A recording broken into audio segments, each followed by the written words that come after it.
Good morning, I'm Jamie Hayes. City leaders and Lane County public health officials are holding a press conference in downtown Eugene. We're going to go live there right now. Yes. Yeah. Is everyone going to come up to the podium? Yeah. We're going to take just a few more minutes to allow a little bit more setup, and then we'll get started. Use the signal when we're okay with this online. I will, yeah. You don't want to see the mic set up. Never know. It might be entertaining.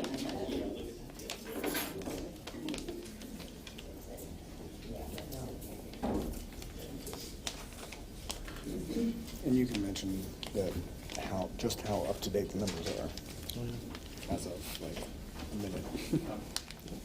As we are standing by for this special report, we do want to remind you that several schools in our area are closed this morning due to the coronavirus concerns. This is ahead of an order by Governor Kate Brown mandating that schools across the state shut down for 2 weeks starting on Monday. And not only schools, but the YMCA and the Boys and Girls Club are also closed. Now, coronavirus has yet to appear in Lane County that we know of, but the YMCA in Eugene says a staff member is being tested for the virus, and now they are closing down for a deep clean. They're going to be closed for quite a while. The Boys and Girls Club will also be closed on Monday and on Tuesday, so they can perform a deep clean as well. Now, the latest numbers that we have in Oregon, there are now 30 cases. Health officials are still waiting for test results for 96 people. We now go back to that live press conference. And the 13th. Yes. All righty. Thank you, everyone, for coming today. My name is Jason Davis. I'm the PIO for the Corona Response. And we are going to kick off, first off, with Dr. Patrick Luedtke, who's going to be giving a situational overview. We will then move on to Commissioner Buck, Chair Buck, and then Mayor Vinis, and finally Mayor Lundberg, and then come back to Dr. Luedtke, who's going to follow up with a few pieces of information that are important for our community to know. After that time, we will open it up for questions. Please do not interrupt the speakers for questions until that time. We'll do a short question and answer period with our electeds, and then we'll open it up for further questions from Dr. Luedtke, and if there's any additional questions that are specific to any information you might all need. I will remind everyone to please silence your cell phones at this time. Double check that so that we can move through this quickly. And with that, I will introduce Dr. Patrick Luedtke, our Senior Public Health Officer. Thank you, Jason. Thank you all for being here. As Jason noted, we're going to give a brief update of numbers, and that's really quite short. I think many of you know the vernacular we use, the PUMs and PUIs. A PUM is a person under monitoring. We currently have 11 persons under monitoring.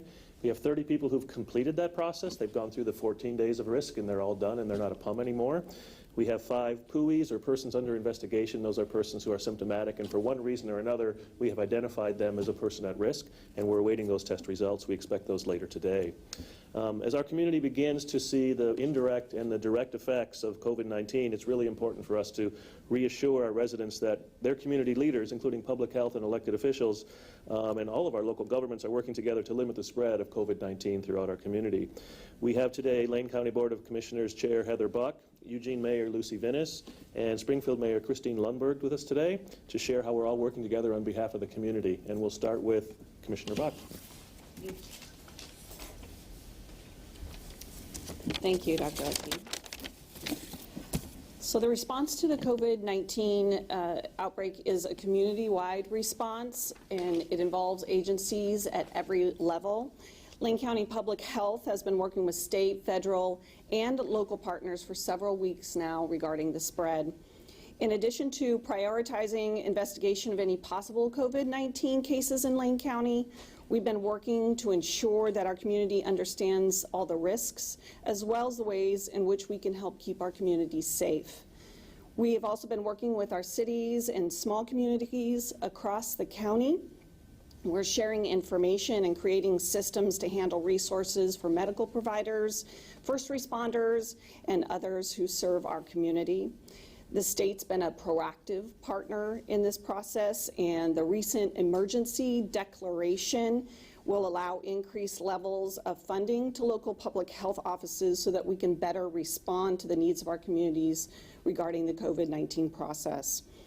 At the individual level, we can all help reduce the spread of COVID-19 by practicing good hygiene and social distancing techniques. These techniques, like hand washing, are probably very familiar to us all by now. Being mindful of our hygiene and practicing those social distancing techniques as much as we can will safeguard the health of yourself as well as the health of the rest of our community members. We all have the power to help. For those who are unhoused, practicing hygiene and social distancing can be challenging at best. Yesterday, we came together with our community partners, social services, other agencies that are serving our most vulnerable populations to ensure that we're all in the same communication loop, making sure that we're all on the same system for PPE or protective equipment for those people serving those communities, and what we should do for those that are most vulnerable in order to protect them as well. I just want to take a moment for just a brief thought. We don't want to sugarcoat that this isn't going to be hard to get through COVID-19.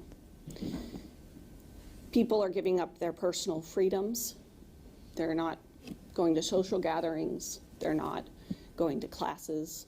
Their daily routines are interrupted in a way that they haven't been before. And we're lucky to have talented professional medical staff here in Lane County who know what to do. They've been studying viruses like this for their entire professional careers. And they know what to tell us to do. We need to follow their advice, and we need to make sure that we are going to trusted resources regarding our COVID-19 instructions and how to respond. Those three sources are the Lane County Public Health Department, Oregon Health Authority, and the CDC. Those are our trusted sources. I recommend that everybody go to those if they have questions. We will get through this together. We all know what we need to be doing, and we all know now the resources that we can follow to get through this. It may be a little bumpy along the way, as some have mentioned, but together as a community, we will move through this. And I want people to know that you will get through it as well.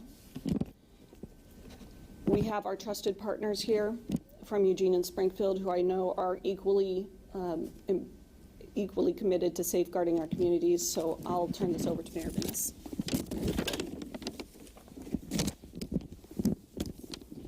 We could have our speakers just speak up as much as we can. I think I stole a mic, sorry. Thank you all for being here. Thank you so much to Dr. Luedtke, to Lane County Public Health, Lane County. Thank you, Commissioner, for your partnership in bringing us all together at this time. Through this event, we remain committed to our community and working with our regional partners, including Lane County and the City of Springfield. This is an evolving situation, and we can all play a role to ensure the safety of our community. I'll start with the actions we've taken to date. The city is implementing our emergency plan and standing up our Emergency Operations Center in conjunction with our regional partners. This ensures that our ability to maintain critical and essential services as well as support state and county health efforts. As Dr. Luedtke mentioned, information is key. We are amplifying the messages, recommendations, and proposed preventive measures of the lead agencies. We are maintaining joint communication with our partners by participating in daily and weekly calls with Lane County Public Health, Oregon Health Authority, Lane County Emergency Management, and the Office of the State Fire Marshal. Our goal is to reduce the overall impact to our community. This includes reducing the level of anxiety some might be experiencing by encouraging the community to be informed, following prevention practices, being prepared, and taking precautions to support those at higher risk. From a first responder perspective, We have been and continue to be ready to respond. Our current guidelines for first responder protection are parallel with current protocols when responding to calls for sick persons with flu-like symptoms and fever. Our first responders have the proper personal protective equipment, training, and protocols they need to protect themselves and their patients. Protecting community members within city facilities is another priority. Last week, based on lead agency recommendations, staff intensified cleaning protocols for city facilities. Facility staff have modified routines and increased cleaning frequency in city buildings to help reduce the potential spread of the disease. We have suspended programming at all 3 of our libraries and the Holt Center, reduced the hours for the downtown library, and are waiving late fees for materials returned late due to health concerns. We have suspended all Eugene Rec programming starting March 16th. The Campbell Community Center will close starting March 16. All city-related closures can be found on our website. Eugene is a city of kindness, and I want to encourage Eugenians, particularly at this time, to check on neighbors who might need help.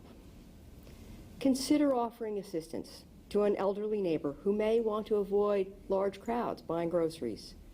We are at a point in time that we need to be giving and receiving compassion for everyone. COVID-19 is a virus that does not see racial, religious, or any differences between humans. It is up to every person in our community to treat others with respect and to maintain their personal hygiene to help protect the entire community as we assess this evolving situation. By working together with kindness, compassion, and thoughtfulness, we can reduce the opportunities for COVID-19 to spread. And now I am going to hand over the podium to my colleague, Mayor Lundberg.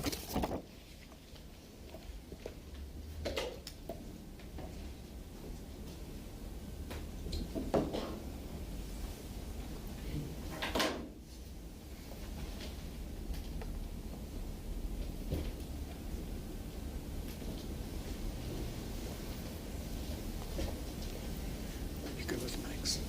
Yeah.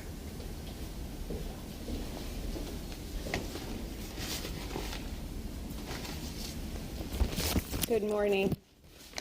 I want to thank both Mayor Vinis and Commissioner Buck and the City of Eugene and the county for the partnership, and echo that we are all committed to protecting the health and well-being of our community. Like the City of Eugene, much of our focus is on the preventative steps we can take to help limit the spread of illness and implementing our existing emergency management and operation plans. We've also amplified the important information provided by public health officials. As we continue to collaborate for our community's health, we are also thinking externally to the impact on our area's businesses. We know there will be impacts and are considering those impacts in how we plan. The city, along with the Springfield Area Chamber of Commerce, is working with economic development partners throughout the region and across the state to coordinate and advocate for resources responding to anticipated business and community needs. The Chamber is working closely with the city to provide credible information and resources to businesses and nonprofit organizations as we navigate immediate, evolving, and near future impacts to our local business community. We want to hear from the business community and understand their priority concerns during the immediate crisis, as well as their perspective on what they may anticipate needing from our local and state government. We have made sure the needs of the business community is represented in the emergency response and encourage businesses, large and small, to reach out to us at the City of Springfield, the Springfield Area Chamber of Commerce, or the Eugene Chamber of Commerce for your business needs. This information will be shared with the Governor's Office, which has pledged support for small businesses that may be unduly impacted and facing financial hardships. And just this morning while we were waiting to come in, I asked about having signage, particularly on business doors, so that folks are not unnecessarily avoiding a business, and business owners know what to do. And there's some great signage that's even in this building that's very simple and direct and would be, I believe, a great help for businesses. So note that that will be worked on so that we'll have that business response.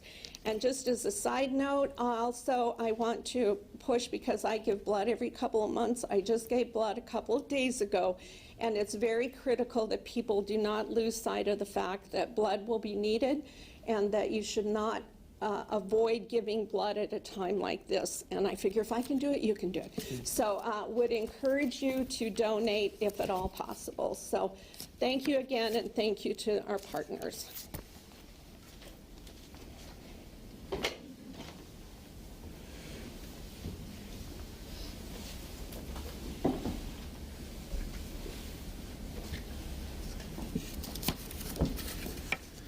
Very good. My thanks to our community leaders. I just want to leave this messaging with a few points around respiratory etiquette and respiratory hygiene.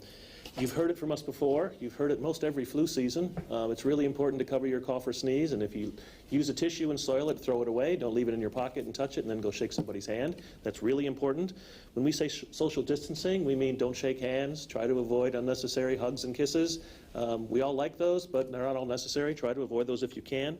Try to leave space between people if you can. We know this is a droplet spread condition. This is not an airborne one that floats in the air for hours, akin to tuberculosis. It's a droplet spread one.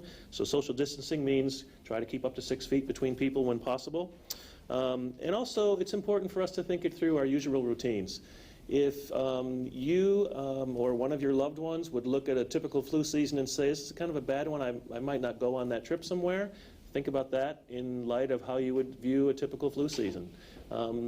You should really be thoughtful and think through your steps going forward as the wave of this virus starts to wash over us. As we learn more about the illness, look for information from trusted resources, and they were mentioned here. Look to our website at Lane County, look to the Oregon Health Authority, the Center for Disease Control and Prevention, and the World Health Organization. Those are 4 sites with evidence-based data, properly vetted, that we think are really worth looking to. So with that, we will open it up to questions. You mentioned that we're working on plans for vulnerable populations. Are there any specific efforts we're making to tend to our homeless community or other vulnerable populations? Yeah, so I can take that one. We just had a meeting yesterday where we did planning with members of our social service community, specific logistical planning about things like hygiene, making sure that we address institutions like the Egan Warman Center. And we're expecting snow in the valley this weekend potentially, and just making sure that they have the volunteer capacity for that and working around some logistical concerns. So those are being addressed in a very concerted way. So thanks for the question. Next question? Oh, would you please? Just a quick reminder that the City of Eugene has installed 10 hand washing stations throughout the community, one and particularly in front of the library, in an effort to enable people who are unsheltered to keep their hands clean. Are we looking at the cancellation of any kind of public meetings in the coming week? So you likely have heard the governor's recommendation for meetings of more than 250 persons attending is the size of meetings that we're looking at as cancellations. I can't speak to the specifics for each of our individual entities. Please do so. On Tuesday, we generally have our regular Board of Commissioners meeting, and we still plan on doing that. It might be people are calling in, but we're prepared to continue the regular workings of the county as needed throughout this period. We have a public evening comment session also planned for that particular time. We know that most likely people will stay home. We are encouraging people to put in and email their comments. We can read them out loud, and we can make sure that there are very few crowds, but we still have that opportunity for folks. And we will assess the situation as we go forward in future meetings. The City of Eugene will also be, we are suspending all public meetings so that we can assess the situation. And I think we'll be making more announcements about that very soon.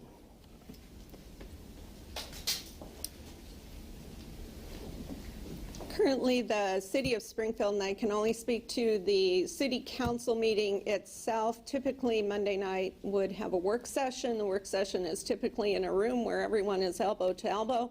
So we're moving it to the council chambers because that's a fairly large room, and with the idea that you keep a certain distance, is we are going to conduct that meeting, but I'm sure we're going to assess it on a day-by-day basis as to what are appropriate public gatherings that we have. We have instituted similar measures that the City of Eugene and the county have in terms of call the city instead of coming in, et cetera, and cleaning surfaces quite a bit more frequently. So we'll see how Monday night goes with the distance setup and see if we need to do additional measures.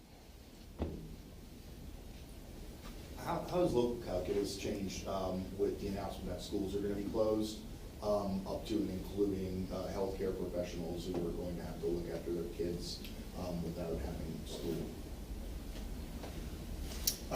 Really quick before we answer that, Adam, Dr. Luedtke has something to add about just the recommended on the numbers of meetings. So, I think it's important to note that every rule has a spirit behind it, and it also has the rule itself.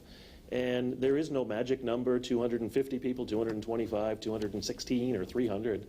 The spirit behind that rule is social distancing and making sure that people are trying to understand that this is a virus spread in close circumstances. So keep in mind not just the number, the 250 number, for whatever type of event you are holding yourself or you're going to attend, but keep in mind the spirit behind that rule. I think it's really important to consider that as well. So could you restate your question? Just with schools being closed as of last night, what has changed in the calculus for preparation, considering that now many people are going to have to worry about where their kids are, or whether they're going to, how they're going to be home with them? So I'm happy to start with that.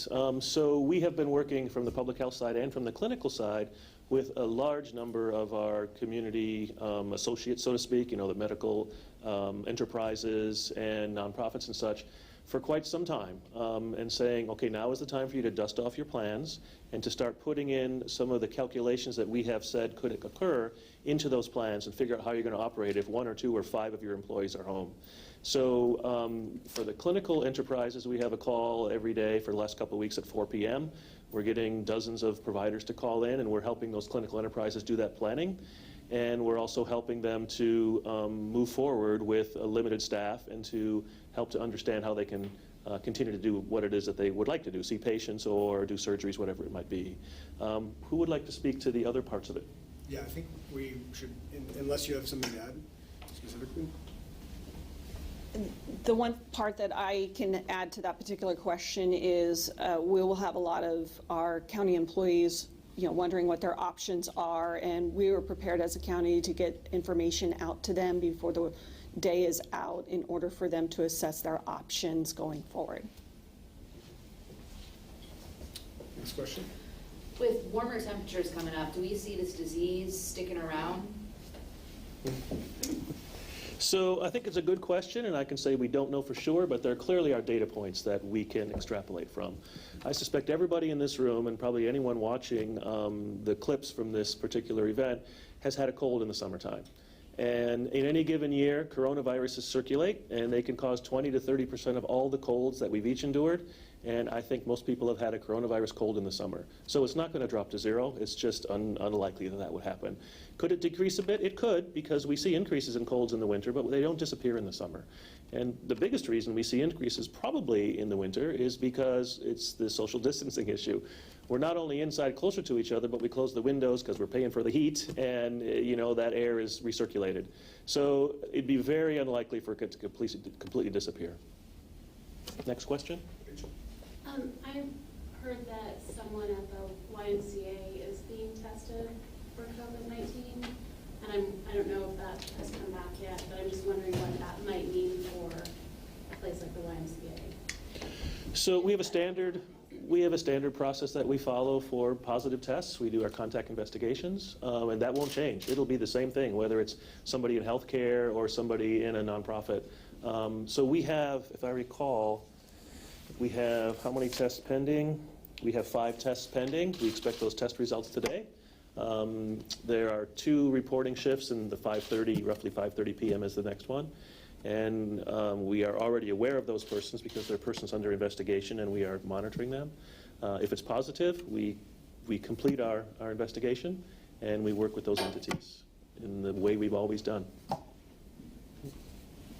Do you see the potential for more availability of tests and changing of criteria for testing in the near future? Well, we have seen an increase in testing, thankfully, both in the governmental testing and in the private sector.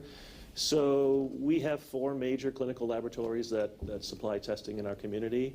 I speak with members of or employees from those labs every couple days. I spoke with all 4 of them yesterday. And 2 of those laboratories are now actively doing their own testing, and the other 2 refer it to other entities in the country that are doing the testing. 10 days ago, we didn't have any of those labs doing testing, so that's a big increase. But it's not nearly enough for us in public health. We really wish we had more data to understand what's going on. So we anticipate a ramp up in that testing, both on the private side and the governmental side. We will keep you posted as we hear more about that. Sir? We've been hearing a lot from viewers who are saying, hey, I am exhibiting symptoms.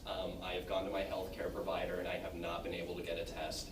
There's a lot of frustration surrounding that. Can you speak to those frustrations and when that may improve? So the first part I'd like to speak to is that if you're sick, stay home. That message doesn't change.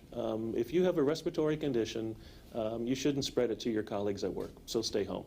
And this is the same message we have each year with influenza. This is the same message we have with other disease outbreaks that are spread respiratorily, even the measles case we had last fall. So keep that in mind. Secondly, we're very fortunate right now we don't have active circulation of this virus and confirmed in our community. So right now, any respiratory condition that people are experiencing is probably influenza or para-influenza or one of the very many common cold viruses that we see each year. So if you are sick and it's really mild, put on a mask and don't spread it to your loved ones or to the rest of the community. We do hope that with increasing in testing that we'll be able to rule people out pretty quickly. No test is perfect, and on the clinical side, when I see patients, I have to weigh, one-on-one, is this test accurate for this patient? How good is this test? On the population health side, of course, that gets magnified across 380,000 citizens or residents in our community. So we weigh the test results and we weigh the level of risk. Someone who has traveled nowhere, they are young and healthy and don't have lung disease, they don't have cardiac disease, their test is negative, the risk is pretty darn low. So I hope I answered your question. Yes, Rachel? Well, I think it's kind of confusing when you just mentioned putting on a mask because I feel like we're getting sort of contradictory messages about mask wearing. Can you just clarify? Because my understanding was to not use masks and leave them for professionals. So, okay, there's 2 types of masks. Well, there's dozens of types of masks, but there's 2 major ones, right? There's the particle mask we all use if we're sweeping out the driveway or in the garage or something. Doesn't filter out viruses, but if you're sick, it prevents your excretions when you cough or sneeze or talk from infecting someone else because it gets stuck in that mask instead of spreading around. So if you're sick and you're going to a doctor's office, we don't want you to get anyone else sick. So as soon as you show up there, preferably you'll call ahead and let them know. As soon as you show up, you put on a mask so you won't spread it to anybody in the waiting room. Walking around in the community with a mask all the time has been shown to not be very effective for most respiratory conditions for a lot of different reasons. First of all, people use them far too long. Anyone who has ever breathed on a mirror notices that it fogs up, right? So we're breathing out water vapor, and that water vapor degrades the mask very quickly. So masks can't be made to be used for days and days and days. So we are not recommending that everybody puts on a mask. But if you show up in a space where people are at risk, or if you're going to a clinic and you have a cold and you're coughing and sneezing, you should put on a mask to prevent the spread to other people.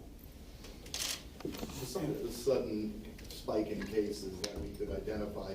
Is there any way to kind of grade our performance so far as a community on, you know, the kind of things that we need to do to keep spread from happening, social distancing? How are we judging ourselves? So I think there are several questions buried in there. Sudden spike, we haven't seen it yet. Other communities have.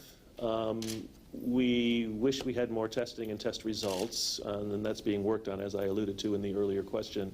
In terms of grading, we are working, as I said, in many different venues. So in the clinical community, we meet every day at 4 o'clock via our hour-long telephone call with OMG and Peace Health and Springfield Family Physicians and all these other groups out there. The dentists and the long-term care facilities call in and we work together.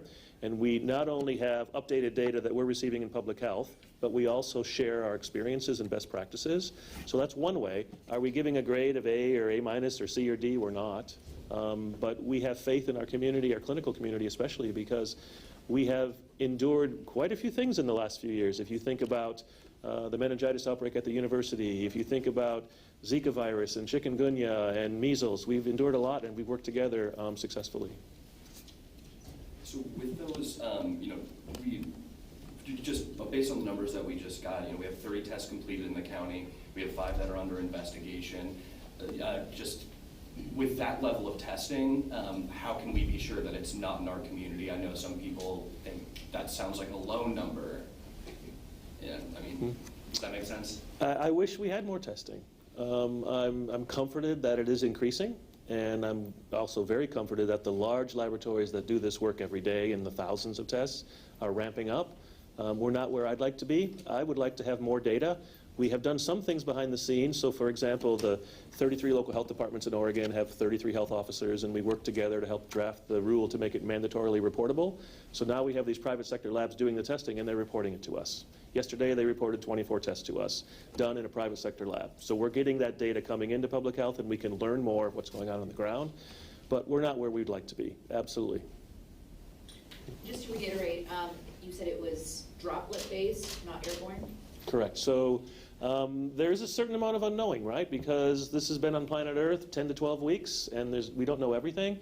From what we see so far, the data that's been published from the Chinese experience, there's a big study of 72,000 cases, and some of the data from South Korea and from Italy, it appears as though the vast majority of transmission is these large droplets that when we cough or sneeze or sing fall a few feet from where we're speaking.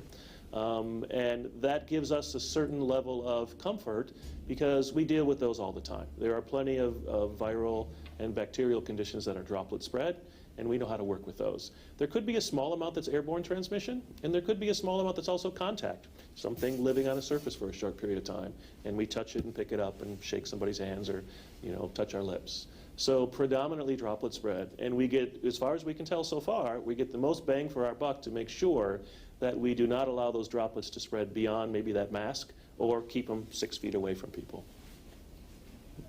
So Mayor Lundberg spoke to this. You know, a lot of people are considering not going to businesses, not going to restaurants. Any recommendations A, about, you know, that business impact, and B, should people be, you know, feeling free to go out to restaurants, going out to eat, and going out to shop for non-essentials? Well, I still think that some of these activities can be done safely and carefully, and each one of us has our own individual risk. I am in my sixth decade of life, and I'm entering that risk group, and I still feel like if I need food, I'm going to go shopping. I'm going to do it safely and carefully, and I know my individual risk based on my health, and I think that there are certain things that we're going to need to do, and we should do it safely. And some of the easy parts, again, cover your cough and sneeze, wash your hands frequently, and try to maintain distance from persons who are sick. If you're sick yourself, stay home. But we're not going to be able to prevent everything, all the diseases. We're going to have some cases, and we can prevent a large number of those if we follow some of these basic recommendations. Will anything change immediately if and when we get our first confirmed case? I think for some businesses and for some other entities, we've been told some things will change. I suspect if the hospitals haven't already, they will change some of their visitation rules, you know, in labor and delivery and other sites. I know that they've been talking about it because they've been telling the health department. Perhaps some of our community leaders have some other thoughts as well in their conversations. But certainly individual entities, there will be things that change. In public health, we've been planning for this, you know, evidential, what's the word I'm looking for, this occurrence that's going to happen. So for us, we'll still be doing the same things in public health in terms of assessment, contact investigation, making sure that we get people tested. That won't change.